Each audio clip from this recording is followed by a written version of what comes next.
തിങ്കളാഴ്ച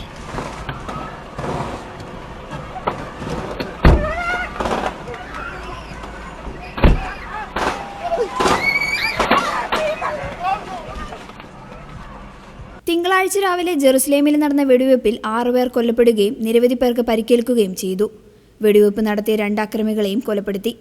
ജെറുസലേമിലെ റാമോട്ട് ജംഗ്ഷനിൽ വാഹനത്തിലെത്തിയ 2 അക്രമികൾ ബസ് സ്റ്റോപ്പിന് നേരെ വെടിയുതിർക്കുകയായിരുന്നുവെന്ന് ഇസ്രായേൽ പോലീസ് പ്രസ്താവനയിൽ അറിയിച്ചു. ബസ് സ്റ്റോപ്പിലുണ്ടായിരുന്ന ഒരു സൈനികനും ഏതാനും സാധാരണക്കാരും അക്രമികളെ നേരിടുകയും തിരികെ വെടിയുതിർക്കുകയും ചെയ്തു.